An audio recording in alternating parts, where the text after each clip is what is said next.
जय श्री राधे, जय श्री कृष्ण, जय श्रीमद् भागवत महापुराण की मंदिर श्री बंसी वाले महात्मा यूट्यूब चैनल की ओर से हम आप सभी भक्तों का हार्दिक अभिनंदन करते हैं। आज हम आपको सुनाने जा रहे हैं श्रीमद् भागवत महापुराण के 10वें स्कंद के पहले अध्याय की परम पावन कथा। इससे पहले आप श्रीमद् भागवत महापुराण के पहले स्कंद से लेकर 9वें स्कंद तक की कथा को हमारे चैनल पर सुन चुके हैं। तो इस 10वें स्कंद में भगवान श्री कृष्ण जी की बड़ी सुंदर सुंदर दिव्य लीलाओं का वर्णन है। श्रीमद् भागवत महापुराण के 10वें स्कंद को श्रीमद् भागवत महापुराण की आत्मा कहा जाता है, हृदय कहा जाता है।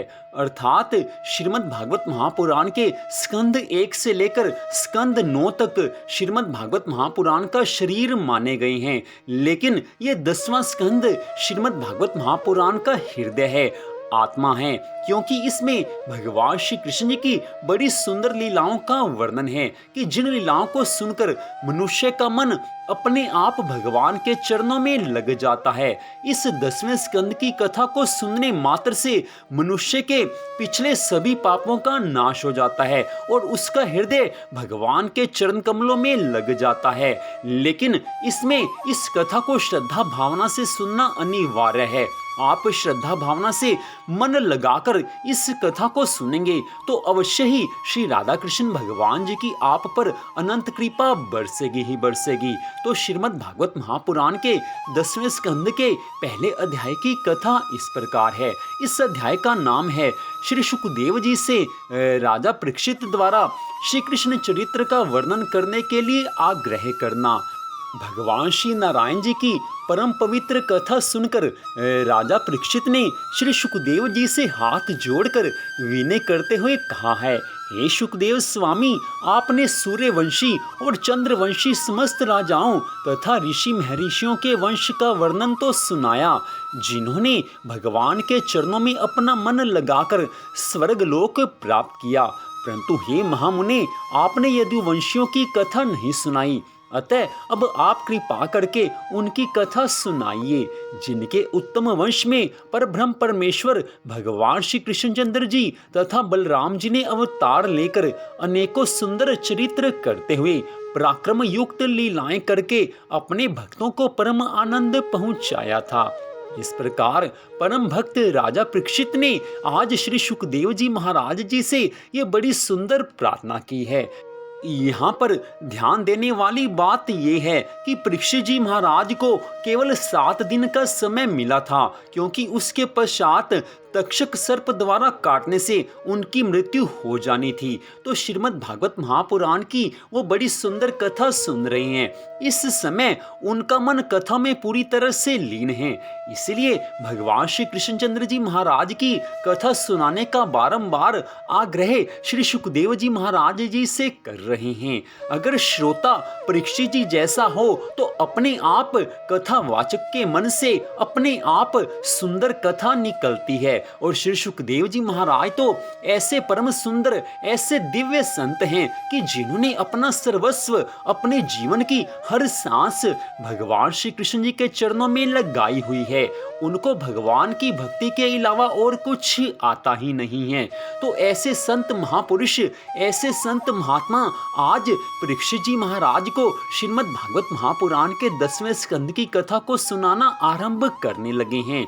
आज बड़ी सुंदर प्रार्थना की है श्री परीक्षित जी महाराज ने सुखदेव जी से कि आप भगवान श्री कृष्णचंद्र जी की मुझे कथा सुनाइए। मेरा मन उस कथा को सुनने के लिए बड़ा आतुर है। इस प्रकार परम भक्त राजा परीक्षित का प्रश्न सुनकर श्री सुखदेव जी महाराज कहने लगे हैं, हे राजन, आपने भगवान श्री श्याम सुंदर की कथा पूछकर हमें अत्यंत सुख दिया है। अब हम तुम्हें श्री कृष्णचंद्र जी भगवान की विमल चरित्रों की कथा सुनाएंगे, सो आप सावधान होकर इस कथा को सुनो। द्वापर युग के अंत में भजमान यदुवंशी के वंश में शूरसेन नामक प्रतापी राजा हुआ है। उस राजा की पारिशा नाम की पत्नी के गर्भ से 5 कन्याएं तथा वसुदेव आदि 10 पुत्र उत्पन्न हुए थे। बड़े पुत्र वसुदेव ने अपना पहला विवाह रोहिणी से किया था। वसुदेव की 16 रानियां थीं। जब उन्होंने देवकी के साथ 17वां विवाह किया और वह रथ पर बैठकर जाने लगी, तब यह आकाशवाणी हुई कि देवकी के गर्भ से जन्म लेने वाला 8वां बालक राजा कंस को मारेगा। जिसे सुनकर कंस ने वसुदेव तथा देवकी को कैद कर लिया। तत्पश्चात देवकी के गर्भ से भगवान श्री कृष्णचंद्र जी महाराज जी ने अवतार लिया था।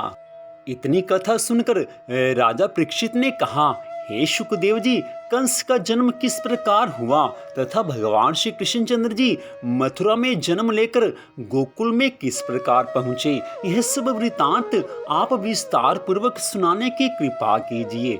श्री सुखदेव जी महाराज कहने लगे हैं, हे राजन, उन दिनों आहुक नामक यदुवंशी राजा मथुरा का राज्य करता था। उसके उग्रसेन तथा देवक नामक 2 पुत्र हुए हैं। जब आहुक की मृत्यु हो गई तब उसके बड़े पुत्र उग्रसेन की पवन रेखा नामक रानी ऋतु स्नान से शुद्ध होकर अपने पति से आज्ञा लेकर सहेलियों सहित वन विहार करने के लिए यमुना तट के उपवन में गई हैं। वहां की सुंदर शोभा को देखकर पवन रेखा मन में अति प्रसन्न होकर वन में घूमने लगी। कुछ समय के पश्चात वह अपनी सखियों से अलग होकर उस वन में अकेली ही एक निर्जन स्थान पर पहुंच गई। तभी वहां द्रुमलिक नामक एक दानव आ गया। वह दानव पवन रेखा के स्वरूप पर मोहित हो गया। उसके मन में कामदेव ने अधिकार कर लिया और उसने अपना स्वरूप राजा उग्रसेन के समान बना लिया तथा उसके पास पहुंचकर भोग करने की इच्छा प्रकट करने लगा। उस समय रानी उसे अपना पति समझती हुई इस प्रकार कहने लगी, हे राजन, दिन में भोग विलास करने से लज्जा तथा धर्म का नाश होकर पाप बढ़ता है, अतः आप दिन में भोग ना करें। रानी ने उसे बहुत समझाया है, लेकिन जिसके मन में काम वासना छाई हो उसे धर्म अधर्म का कोई ज्ञान नहीं रहता। यही बात आज के इस कलयुग में भी है। आज मनुष्य का मन भोग विलास में ऐसा रचा बसा हुआ है कि वो धर्म कर्म सब छोड़ चुका है। अधिकांश लोग जब भोग विलास में लगते हैं तो उनका मन धर्म से हट जाता है। लेकिन ध्यान देने वाली बात यह है कि जो अपने धर्म का परित्याग करता है उसको अपने उस पाप के बदले में दंड तो भोगना ही पड़ता है। जो धर्म का त्याग करेगा उसको दंड अवश्य मिलेगा। हो सकता है वो दंड आज ना मिले, लेकिन दंड तो मिलकर रहेगा। पाप कर्म किया है तो उसका फल तो भोगना ही पड़ेगा। इधर आज रानी पवन रेखा ने उस दानव को बहुत समझाया है, लेकिन दानव नहीं समझा। उस कामी दानव ने पवन रेखा का हाथ पकड़कर उसे जबरदस्ती पृथ्वी पर गिरा लिया और भोग किया है। रानी पवन रेखा उसे अपना पति समझकर चुप बनी रही। हे राजा परीक्षित, जब द्रुमलिक अपने वास्तविक स्वरूप में रानी के सामने खड़ा हुआ उस समय पवन रेखा क्रुद्ध होकर इस प्रकार कहने लगी, अरे अधर्मी दुष्ट, तूने छल द्वारा मेरा धर्म नष्ट किया है। तेरे माता पिता और गुरु को धिक्कार है। जो लोग किसी का धर्म नष्ट करते हैं उन्हें नरक अवश्य भोगना पड़ता है। रानी के ऐसे वचन सुनकर द्रुमलिक ने उत्तर दिया है, हे रानी, तू क्रोध करके मुझे शाप मत दे। तेरी कोख बंद देखकर मुझे बड़ी चिंता थी, अतः मैंने अपने धर्म का फल तुझे दिया है। तेरे गर्भ से एक अत्यंत प्रतापी बालक का जन्म होगा। वह अपनी भुजाओं के बल से पृथ्वी के सभी राजाओं को जीतकर एक छत्र राज्य करेगा। जब स्वयं श्री नारायण जी भगवान अवतार लेकर उससे लड़ेंगे तभी वह मारा जाएगा। इतना कहकर द्रुमलिक अपने घर चला गया और कुछ देर बाद जब पवन रेखा रानी की सहेलियां उसके पास आई और उन्होंने पवन रेखा के बिगड़े हुए श्रृंगार का हाल पूछा तो पवन रेखा ने उन्हें यह कहकर समझा दिया कि एक वानर ने मुझे बहुत सताया है, उसके कारण मैं अभी तक भय से कांप रही हूँ। आज रानी पवन रेखा ने सच नहीं बोला, क्योंकि लज्जा के मारे वो बड़ा डर रही थी और वास्तव में बात भी सत्य है, वो सच बात बता भी नहीं सकती थी कि उनके साथ क्या हुआ है। इसके पश्चात सहेलियां पवन रेखा को रथ पर बैठाकर राज मंदिर में ले आई।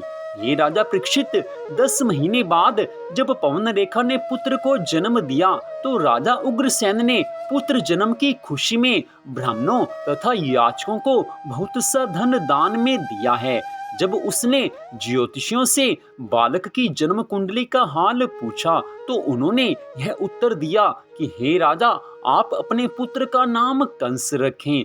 यह बालक अत्यंत प्रतापी तथा तेजस्वी होगा। इसके हाथ से देवता, ऋषि मुनि, ब्राह्मण और साधु संत बहुत त्रास पाएंगे, बड़ा दुख पाएंगे। यह तुम्हारा राज सिंहासन छीनकर प्रजा को बहुत कष्ट पहुंचाएगा। जब इसके अधर्म से पृथ्वी घबरा जाएगी, उस समय भगवान त्रिलोकीनाथ अवतार लेकर इसे अपने हाथों से मारेंगे। पंडितों के मुख से ऐसे वचन सुनकर राजा उग्रसेन ने परमात्मा की ऐसी इच्छा जानकर हृदय में धैर्य धारण किया है। हे राजा परीक्षित, जब वह बालक 5 वर्ष का हुआ तभी से अपनी प्रजा को बहुत कष्ट पहुंचाने लगा है। वह मथुरा के अन्य बालकों को यमुना नदी में स्नान कराने के लिए ले जाता और वहां पानी में डुबाकर उनको मार डालता था। यह गति देखकर लोग अपने बालकों को छिपाकर घर में रखने लगे हैं। सब प्रजा अत्यंत दुखी होकर इस प्रकार कहती थी कि यह दुष्ट कंस उग्रसेन के वीर्य से उत्पन्न नहीं हुआ है। यह कोई पूर्व जन्म का महापापी है जो हम सबको कष्ट पर कष्ट दिए जा रहा है। प्रजा के दुख को देखकर एक बार राजा उग्रसेन ने कंस को बहुत समझाया कि तू अधर्म करना छोड़ दे, प्रजा को दुखी करना बंद कर दे, परंतु वह उनकी सीख पर कोई ध्यान ना देकर और अधिक उपद्रव करने लगा, पाप कर्म करने लगा। जब कंस 20 वर्ष का हुआ तब उसने मगध देश के राजा जरासंध के मतवाले हाथी कुवलिया को कुश्ती में पछाड़ डाला। जरासंध ने उसका पराक्रम देखकर अपनी 2 पुत्रियों का विवाह कंस के साथ कर दिया। तब कंस अपनी दोनों स्त्रियों को साथ लेकर मथुरा में लौट आया और राजा उग्रसेन से इस प्रकार कहने लगा कि तुम यह राज सिंहासन अब मेरे लिए छोड़ दो। तुमने बहुत दिन राज सुख भोगा है और अभी तुम्हारी मृत्यु का ठिकाना नहीं है, अतः अब तुम कारागार में बैठे अपनी मृत्यु के दिन गिनो। यह कहकर कंस ने क्रोधित होकर उनका सिंहासन छीन लिया और स्वयं राजा बनकर अपने राज्य में यह ढिंढोरा पिटवा दिया कि हमारे राज्य में कोई व्यक्ति किसी दूसरे देवता की पूजा ना करे। मेरे राज्य में सब यज्ञ, तप, दान आदि कर्म केवल मेरे लिए ही किए जाएं। जो व्यक्ति इस आज्ञा को नहीं मानेगा उसका मस्तक काट लिया जाएगा। कंस की आज्ञा से सब जगह शुभ कर्म होने बंद हो गए। एक समय कंस अपनी सेना को साथ लेकर देवराज इंद्र से युद्ध करने के लिए चला है। उस समय एक मंत्री ने उसे समझाते हुए कहा कि हे राजन, 100 अश्वमेध यज्ञ किए बिना इंद्रासन की प्राप्ति नहीं होती। रावण तथा कुंभकर्ण जैसे योद्धा भी अपने अहंकार के कारण मारे गए, अतः आप अपने बल का अहंकार छोड़ दीजिए। यह सुनकर कंस ने देवराज इंद्र से युद्ध करने का विचार त्याग दिया।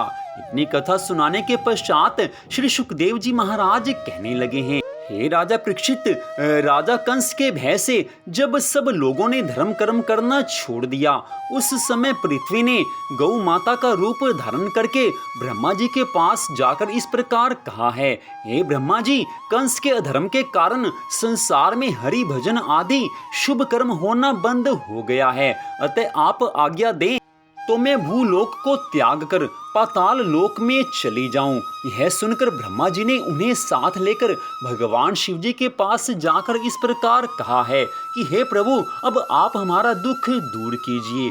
तब भगवान शिव जी ने उनकी यह इच्छा जानकर इस प्रकार कहा है, हे ब्रह्मा जी, पृथ्वी का भार उतारने की सामर्थ्य मुझ में नहीं है। इसका दुख तो केवल मेरे प्रभु श्री नारायण जी ही दूर कर सकते हैं, अतः आप उन्हीं के पास से चले जाइए।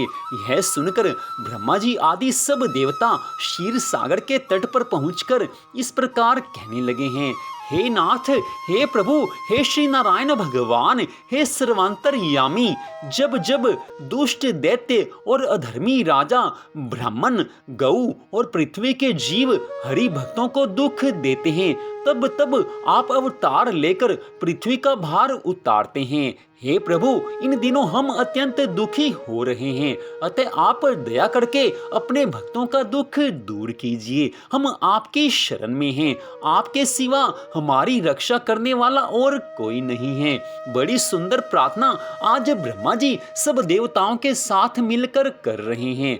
जब देवताओं ने इस प्रकार बड़ी सुंदर स्तुति की है, तब यह आकाशवाणी हुई है कि हे ब्रह्मा आदि देवताओं, मैं भूमि का दुख दूर करने के लिए अवतार धारण करूंगा। पूर्व जन्म में वसुदेव देवकी ने तपस्या करके मुझसे ऐसा वरदान मांगा था कि मैं उनके यहाँ पर पुत्र रूप में अवतार लूं। इसी प्रकार नंद यशोदा ने भी तपस्या करके यह वरदान मांगा था कि वे हमारी बाल लीला का सुख देखें। अतः मैं इन दोनों की इच्छा पूर्ण करने के लिए वसुदेव देवकी के यहाँ मथुरा में जन्म लूंगा और वहां से गोकुल पहुंचकर नंद यशोदा जी को बड़ी सुंदर बाल लीला दिखाऊंगा। तत्पश्चात कंस आदि अधर्मी राजाओं को मारकर अपने सभी भक्तों को सुख दूंगा। इतनी कथा सुनाकर श्री सुखदेव जी महाराज कहने लगे हैं, हे राजा परीक्षित, इस प्रकार भगवान की वाणी को सुनकर सब देवता प्रसन्न होकर अपने अपने निवास स्थान को लौट आए हैं और पृथ्वी भी अपने स्थान को चली गई। तत्पश्चात श्री नारायण जी की आज्ञा पाकर सब देवता, मुनि, किन्नर और गंधर्व आदि ने अपनी अपनी स्त्रियों सहित ब्रजमंडल में जन्म लिया है। वे मथुरा तथा वृंदावन आदि में यदुवंशी तथा ग्वाल बाल होकर जन्मे हैं। ब्रह्मा जी की आज्ञा से चारों वेदों ने भी गोपी बनकर जन्म लिया है। इतनी कथा सुनाकर श्री सुखदेव जी महाराज कहने लगे हैं, हे राजा परीक्षित, अब हम देवकी के विवाह की कथा सुनाते हैं। इसको आप पूरी श्रद्धा भावना से सुनना। उग्रसेन के भाई देवक के 6 कन्याएं तथा 4 पुत्र थे। उसने अपनी सभी कन्याओं का विवाह वसुदेव जी के साथ कर दिया था। जब उनके यहाँ देवकी नामक कन्या उत्पन्न हुई, तब देवताओं ने बहुत आनंद मनाया। राजा उग्रसेन के यहाँ कंस आदि 10 पुत्रों का जन्म हुआ।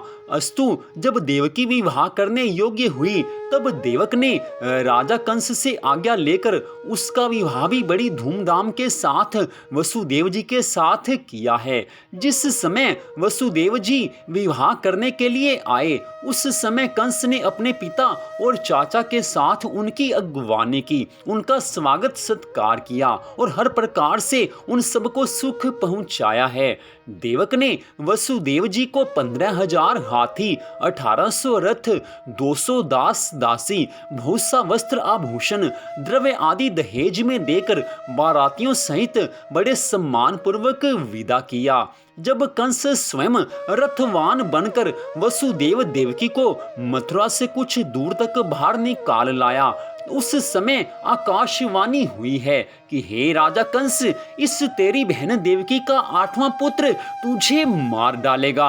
यह आकाशवाणी सुनकर कंस ने विचार किया है कि अपने प्राणों से अधिक प्यारा कोई दूसरा नहीं होता, अतः मुझे देवकी को अभी मार डालना चाहिए, क्योंकि जब यही नहीं रहेगी तब इसके गर्भ से बालक कैसे उत्पन्न होगा।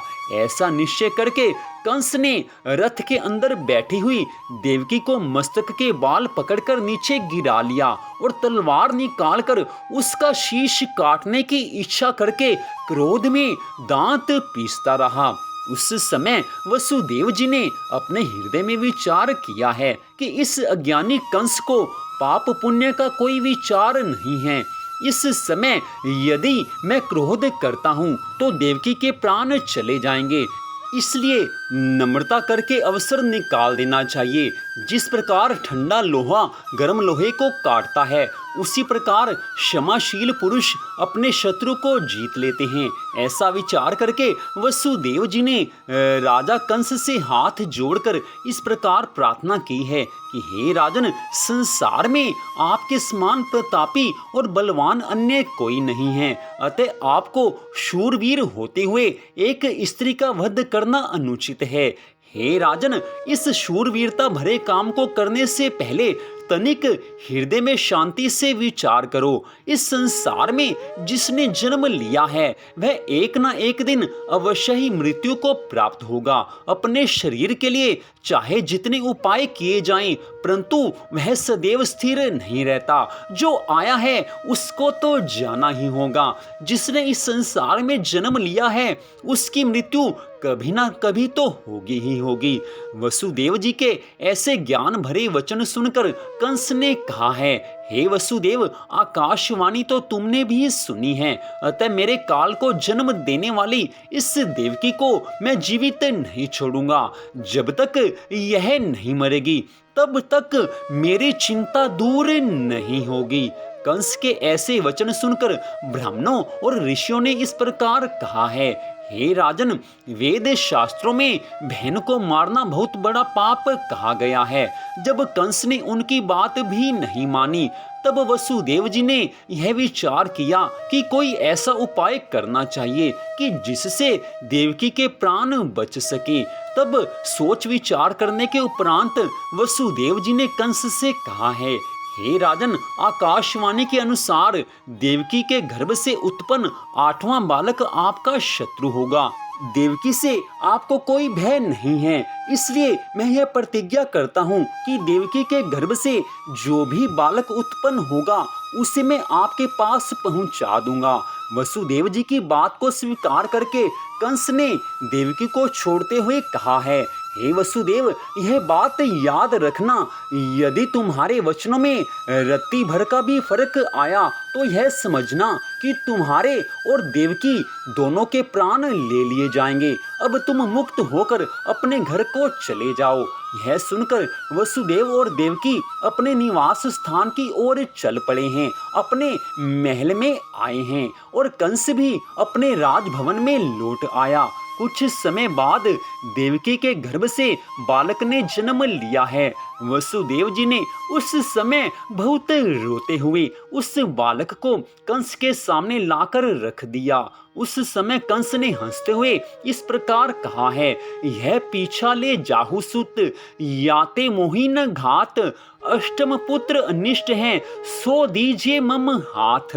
अर्थात हे वसुदेव जी, इस बालक को आप अपने साथ ले जाइए, इससे मुझको कोई भय नहीं है। मुझे तो 8वें पुत्र से भय है जो देवकी के गर्भ से जन्म लेगा, इसलिए अपने इस पुत्र को आप अपने साथ ले जाइए। आज राजा कंस की यह बात सुनकर वसुदेव जी अपने उस पुत्र को लेकर अपने घर लौट आए। हे राजा परीक्षित, जब यह बात स्वर्ग में देवराज इंद्र ने सुनी तो वह चिंतित हुआ है। कंस की उदारता उसे अच्छी नहीं लगी। उसने देवऋषि नारद जी को कंस के पास भेजा है और नारद जी राजा कंस की सभा में आए हैं। जब देवराज इंद्र के कहने से देवऋषि नारद जी राजा कंस की सभा में आए हैं, उस समय कंस ने सम्मान पूर्वक बैठकर उनके चरण धोए हैं तथा पूजन किया है। उस समय नारद जी ने कंस से इस प्रकार कहा है, हे राजन, तूने वसुदेव के बालक को क्यों लौटा दिया? क्या तू यह नहीं जानता कि वसुदेव की सेवा करने के लिए सब देवताओं एवं ऋषियों ने मथुरा तथा गोकुल में जन्म लिया है? तेरे पिता आदि सभी यदुवंशी देवताओं के अवतार हैं, ये सब के सब तेरे शत्रु हैं।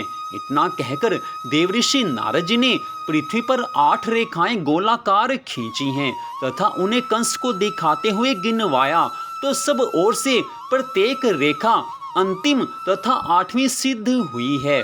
उस समय नारद जी ने कंस को इस प्रकार फिर समझाया कि हे राजन, जिस प्रकार इनमें से कोई भी रेखा 8वीं हो सकती है, उसी प्रकार तुझे भी यह मालूम है कि देवकी के 8 पुत्रों में से किस पुत्र द्वारा तेरी मृत्यु होगी। इतना कहकर जब नारद जी चले गए तब कंस ने उसी समय वसुदेव जी को उस बालक सहित फिर बुलवा लिया। तदनंतर कंस ने उस बालक को तो पृथ्वी पर पटक कर मार डाला तथा वसुदेव और देवकी को कैद करके बंदी गृह में डाल दिया। मंत्रियों के समझाने पर कंस ने उन्हें उत्तर दिया कि मैं देवकी के सभी पुत्रों को अवश्य मारूंगा। फिर उसने प्रलंब, अघासुर, बकासुर, केशी आदि असुरों को बुलाकर आज्ञा दी है कि हे बंधुओं, देवऋषि नारद जी के कथनानुसार सभी देवताओं और ऋषियों ने मथुरा और गोकुल में जन्म लिया है। अतः मथुरा तथा गोकुल में जितने भी बड़े बच्चे मिले तुम उन सबको मार डालो। इस कथा में ध्यान देने वाली बात यहाँ पर यह है कि कुछ लोग ये समझते हैं कि देवऋषि नारद जी ने ये गलत किया था कि उन्होंने कंस को उल्टी बात समझाई है।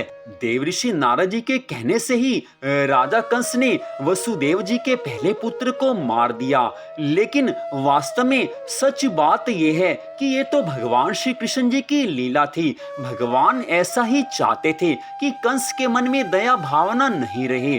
कंस के पाप बढ़ेंगे तभी तो भगवान का अवतार होगा। तो सच बात यही है कि ये सब भगवान की लीला थी। देवऋषि नारद जी तो भगवान की लीला के अनुसार सब कार्य कर रहे थे। तो श्रीमद् भागवत महापुराण के 10वें स्कंद के पहले अध्याय की कथा को आपने सुना। मंदिर श्री बंसी वाले महात्मा यूट्यूब चैनल की ओर से इस कथा को सुनने के लिए आप सबका हार्दिक धन्यवाद। छोटा सा निवेदन, माँ दुर्गा के नवरात्रे चल रहे हैं और श्री दुर्गा सप्तशती की कथा के प्रत्येक अध्याय को भी आप हमारे चैनल पर अवश्य सुने। प्रतिदिन श्री दुर्गा सप्तशती की कथाएं हमारे चैनल पर सुनाई जाती हैं। तो आपका फिर से धन्यवाद। भगवान श्री राधा कृष्ण जी की श्रीमद् भागवत महापुराण की अनंत कृपा सदा आप सब पर, आपके परिवार पर बनी रहे, इसी मंगल कामना के साथ जय श्री राधा रानी सरकार की, जय श्री कृष्ण भगवान की, जय श्रीमद् भागवत महापुराण की। जय जय श्री राधे, जय जय श्री राधे, जय जय श्री राधे श्याम।